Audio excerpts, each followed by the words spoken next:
चलो आज पढ़ते हैं इलेक्ट्रिक चार्ज। तो इलेक्ट्रिक चार्ज क्या होते हैं? तो किसी भी बॉडी की इलेक्ट्रिक चार्ज वो प्रॉपर्टी है जिसके कारण बॉडी प्रोड्यूस करते हैं क्या? तो प्रोड्यूसेस एंड एक्सपीरियंसेस, ये दो चीजें, या तो प्रोड्यूस करे या तो वो खुद इसे फील करे। क्या? तो इलेक्ट्रिकल एंड मैग्नेटिक इफेक्ट्स, यानी electrical effect and magnetic effect, ये दोनों प्रोड्यूस एंड एक्सपीरियंस करते हैं किसके कारण? तो इलेक्ट्रिक चार्ज के कारण। अब एग्जांपल में है कि ये इलेक्ट्रिक चार्ज के कुछ मतलब कौन है, ये है कौन? तो सम नेचुरली चार्ज पार्टिकल, इलेक्ट्रॉन है, प्रोटॉन है, अल्फा पार्टिकल, बीटा पार्टिकल, ऐसे सारे हैं, ये सब नेचुरली है। फिर बात आई कि ये चार्ज की डिफरेंट डिफरेंट स्टडी है।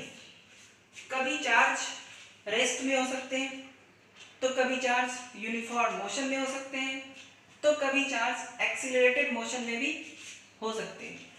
तो जब चार्ज रेस्ट में हो तो उसकी स्टडी होगी electrostatic. Charge in rest is called electrostatic. Charge in uniform motion produces both electric and magnetic field, यानी कि जब यूनिफॉर्म मोशन में चार्ज होगा तो इलेक्ट्रिक फील्ड और मैग्नेटिक फील्ड दोनों प्रोड्यूस करेगा। लेकिन अगर एक्सीलरेटेड मोशन में हो, यानी एक्सीलरेशन हो, स्पीड वेलोसिटी चेंज होती रहे, तो ये प्रोड्यूस करती है इलेक्ट्रोमैग्नेटिक वेव। तो इसे नोट कर लो, ठीक है। तो लिखा है मैंने टाइप्स ऑफ चार्ज। तो चार्ज के दो टाइप हैं, first positive charge and second negative charge. तो पॉजिटिव चार्ज क्या होते हैं? It is the deficiency of electrons. Positive charge मतलब कि पॉजिटिव ज्यादा होना है और नेगेटिव कम होना है। तो डेफिशिएंसी मींस कम होना। इलेक्ट्रॉन्स, इलेक्ट्रॉन्स कम हो, प्रोटॉन्स ज्यादा हो, तो क्या हो? Positive charge. और नेगेटिव चार्ज में excess of electrons. Negative charge तो तभी होगा जब नेगेटिव ज्यादा होना चाहिए, तो excess of electrons compare to proton, यानी प्रोटॉन से ज्यादा हो जाए इलेक्ट्रॉन तो नेगेटिव चार्ज आएंगे। तो मैंने यहाँ पे लिखा है, so we can tell that if a body is positively charge then इसका मतलब है कि body has more proton. Positively charge का मतलब ज्यादा प्रोटॉन और नेगेटिवली चार्ज का मतलब ज्यादा इलेक्ट्रॉन। तो इसे भी नोट कर ले, ठीक है। तो अब यूनिट, यानी ऐसा यूनिट ऑफ चार्ज कूलम्ब है, जिसको शॉर्टकट में सी से लिखते हैं। सीजीएस यूनिट जो सेंटीमीटर, ग्राम और सेकंड में होते हैं, वो है इसका ईएसयू। इलेक्ट्रोस्टैटिक यूनिट कहते हैं इसको, ईएसयू मतलब। फिर 1 कूलम्ब मतलब कि ये है एसआई यूनिट में और ये है ईएसयू यूनिट में, दोनों में रिलेशन ये है कि 1 कूलम्ब में 3 टाइम्स 10⁻⁹ ईएसयू होते हैं। फिर डायमेंशनल फार्मूला। तो डायमेंशनल फार्मूला हमें पता है कि हम फार्मूले की मदद से निकालते हैं। तो कैसे? तो चार्ज को अगर Q से कहूं तो उसके फार्मूले होते हैं current into time. Current into time, तो करंट का होता है डायमेंशन या तो I या तो A, तो हमने यहाँ पे A यूज किया है। फिर टाइम का T, तो AT लिख दो। यानी तो अगर और स्टैंडर्ड फॉर्म में लिखते हैं तो स्टैंडर्ड फॉर्म में ml ये भी आते हैं, mlt एटलीस्ट ये 3 आते हैं। तो मास तो इसमें है ही नहीं, तो m0। लेंथ भी इसमें नहीं है तो L0, बाकी 2 है, तो वो दोनों लिख दिए।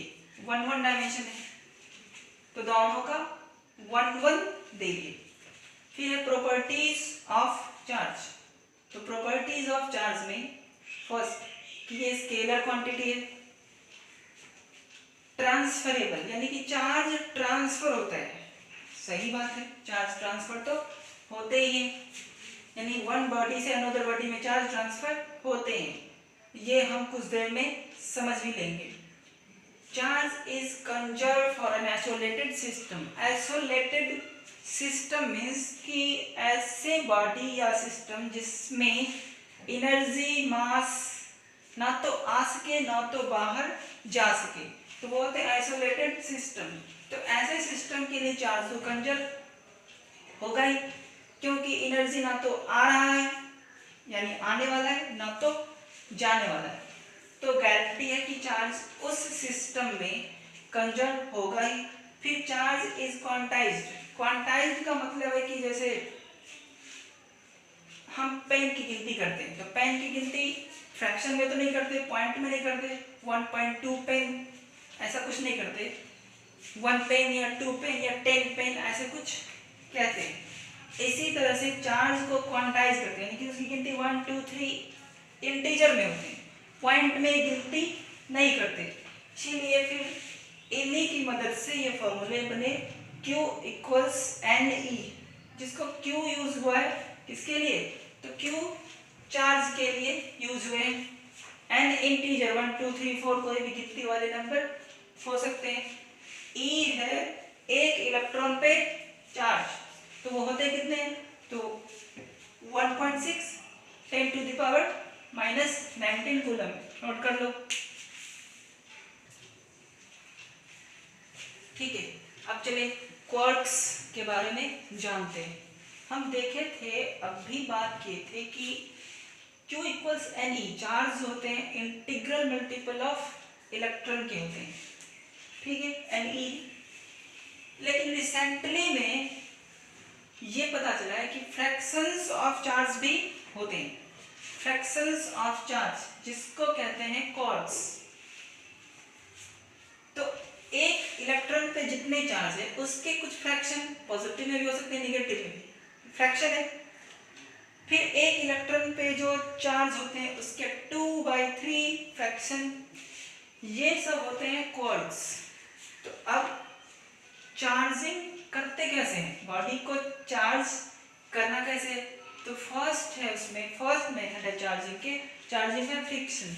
इसी को हम चार्जिंग बाय रबिंग भी कह सकते हैं। तो चार्जिंग बाय फ्रिक्शन होते क्या है, तो व्हेन अ न्यूट्रल बॉडी, एक न्यूट्रल बॉडी है, अब न्यूट्रल बॉडी क्या होते हैं, तो any body which has same number of protons and electrons, तो वो न्यूट्रल होते हैं, क्योंकि दोनों प्रोटॉन न्यूट्रल, प्रोटॉन और इलेक्ट्रॉन ऐड होकर नेट चार्ज 0 हो जाएगा, तो वो न्यूट्रल बॉडी होती है जिसके पास नेट चार्ज 0 होते हैं। तो दो न्यूट्रल बॉडी को आपस में रब करते हैं, तो रबिंग के बाद एक बॉडी से दूसरे बॉडी में इलेक्ट्रॉन का ट्रांसफर होता है, जैसे कि हमने पढ़ा था चार्ज इज ट्रांसफरेबल, तो वही बात अब यहाँ पे आ गई है। तो एक बॉडी से दूसरे बॉडी में चार्ज ट्रांसफर होती है, तो जिस बॉडी से जाती है उसमें से इलेक्ट्रॉन निकल गए। अब उसमें से इलेक्ट्रॉन निकल गए तो क्या होगा, इलेक्ट्रॉन जब निकल गए तो उसमें इलेक्ट्रॉन कम हो गए और प्रोटॉन ज़्यादा हो गया। तो जब ये प्रोटॉन ज़्यादा हो गया तो वो पॉजिटिवली चार्ज हो जाएगा, तो जिसमें से जाता है वो पॉजिटिवली चार्ज और जिसमें जाता है वो हो जाते हैं निगेटिवली चार्ज। तो ये दोनों बॉडी है न्यूट्रल, रब किए, ये पॉजिटिवली चार्ज या निगेटिवली चार्ज हुआ, इट मीन्स इसमें से इलेक्ट्रॉन इस बी को गया, तो बी में ज्यादा इलेक्ट्रॉन हो गया और ए में कम हो गए, तो जिसमें कम हो गए वो पॉजिटिवली चार्ज हो गए। तो इसे नोट कर लो, ठीक है। सेकंड चलते हैं अब, चार्जिंग बाय कंडक्शन। तो when a charge conductor is connected with, charge conductor उसको हम कनेक्ट कर देते हैं न्यूट्रल से। जैसे कि हम एक फुल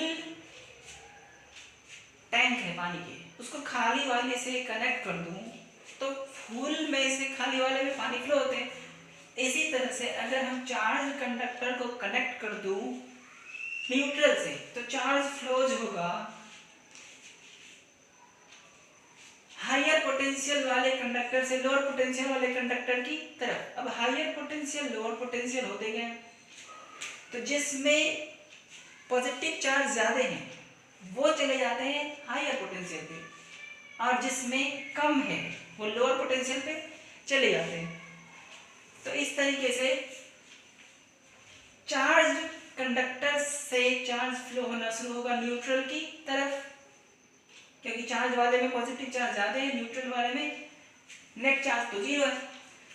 तो in case of two charge conductor, अब मान लो जब एक न्यूट्रल है और एक चार्ज है, तब तो क्लियर है कि चार्ज वाले से न्यूट्रल वाले की तरफ प्रोटॉन फ्लो होगा, यानी चार्ज फ्लो होगा। लेकिन अगर दोनों बॉडी चार्ज है तब क्या होगा?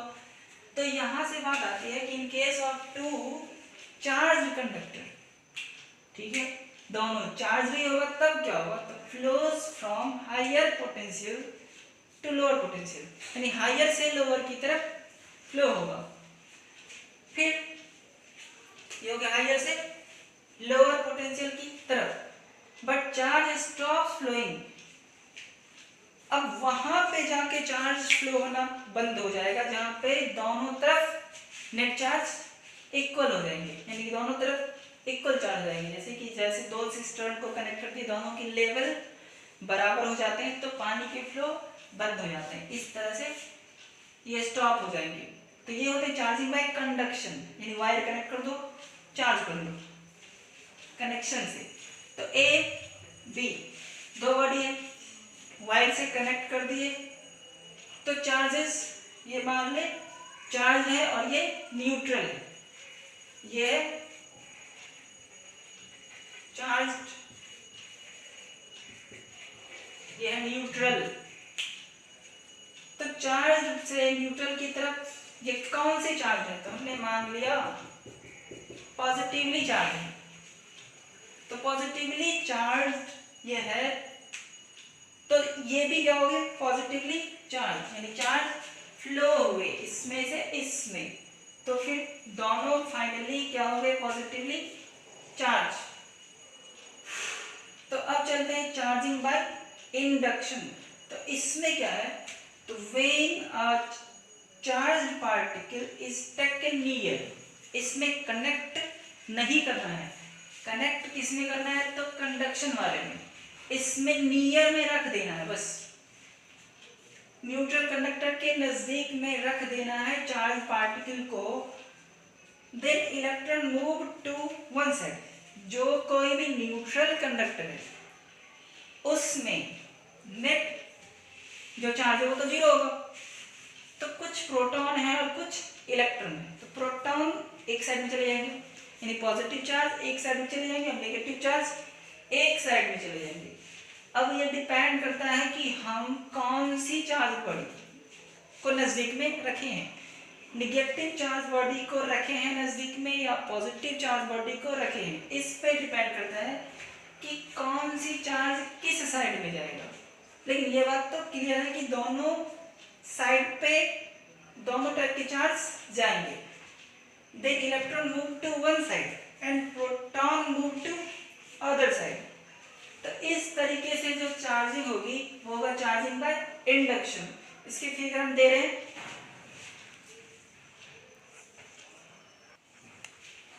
ठीक है। तो इंडक्शन को समझे। फिर यहाँ पे एक बॉडी है पॉजिटिवली चार्ज और एक है न्यूट्रल, नजदीक में रख दिया, कनेक्शन नहीं किया, तो नजदीक यानी नियर में रख दिए, तो ये क्या हुआ? ये पॉजिटिवली चार्ज है।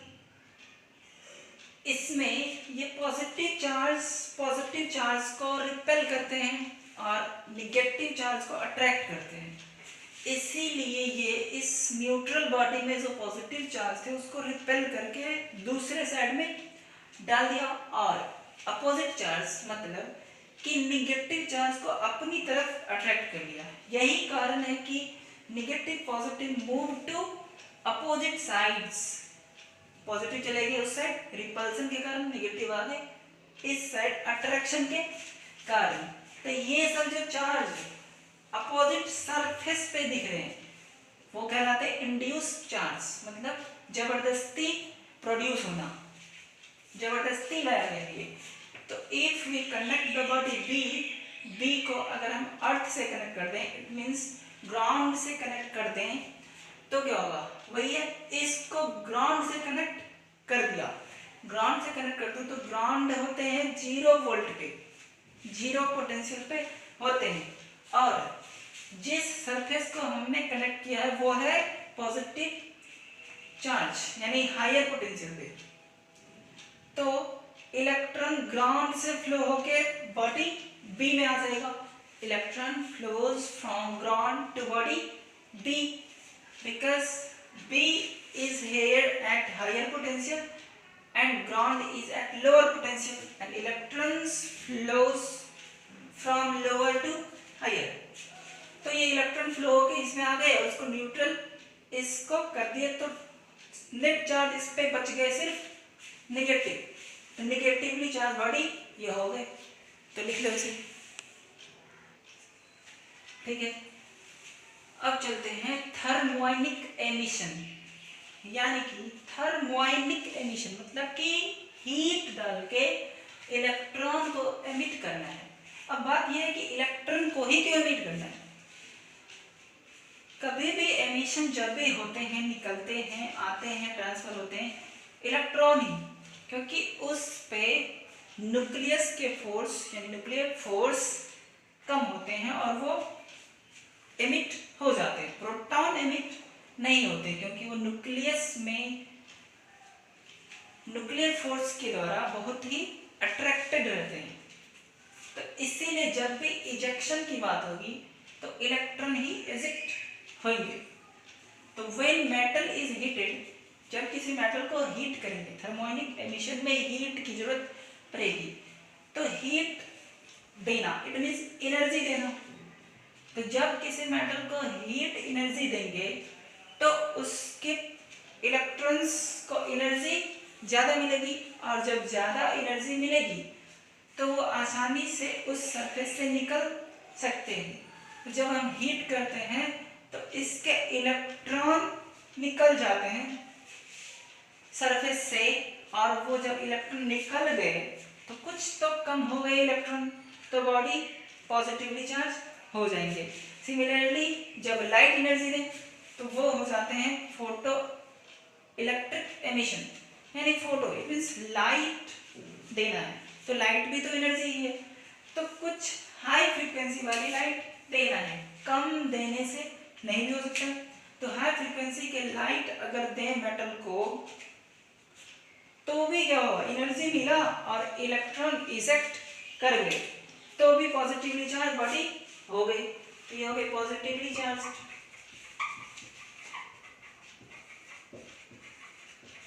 और ये भी है पॉजिटिवली चार्ज।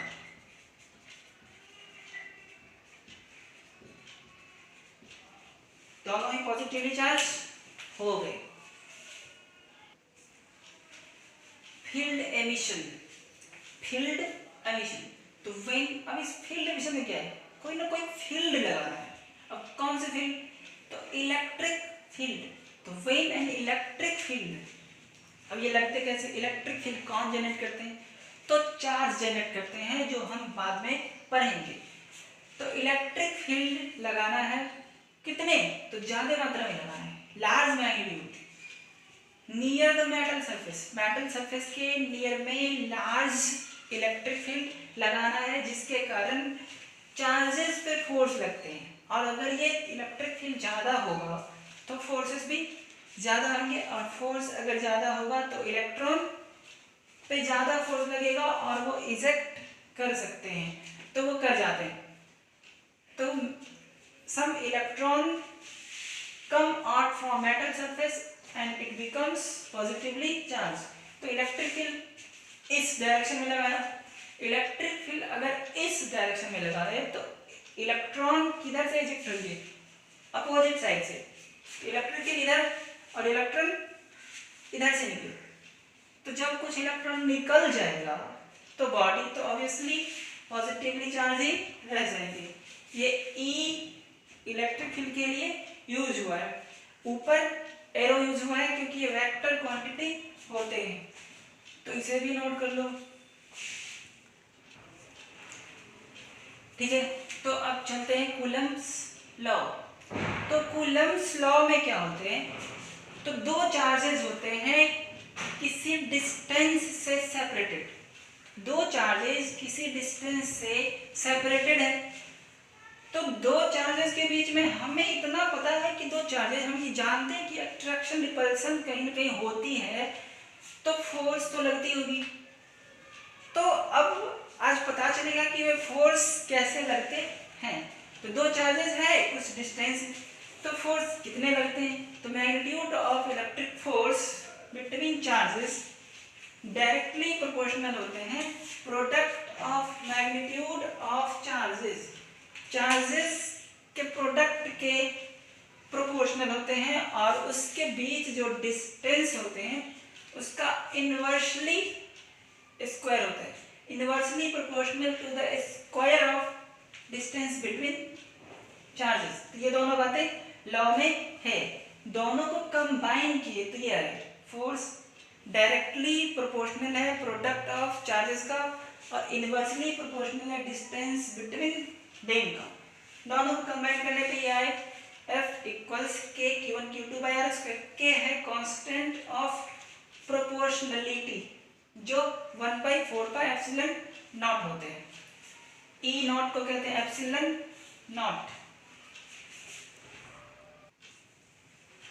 चलो अब ये जो E नॉट लिखे थे, E नॉट जिसको कहते क्या है, तो पढ़ते हैं एप्सिलॉन नॉट, एप्सिलॉन नॉट नाम क्या है इसका, तो परमिटिविटी ऑफ वैक्यूम, वैक्यूम की परमिटिविटी है ये, जिसके वैल्यू दिए हुए हैं दिस, और यूनिट दिया है कूलम्ब स्क्वायर पर न्यूटन मीटर स्क्वायर। K का जो था वहां पे 1/4 पाई एप्सिलॉन नॉट, K का वैल्यू 1/4 पाई एप्सिलॉन नॉट, वो है 9 × 10⁻, ये 4 पाई एप्सिलॉन नॉट का है वैल्यू। इसका वैल्यू 9 × 10⁹ न्यूटन मीटर स्क्वायर पर कूलम्ब स्क्वायर होते हैं।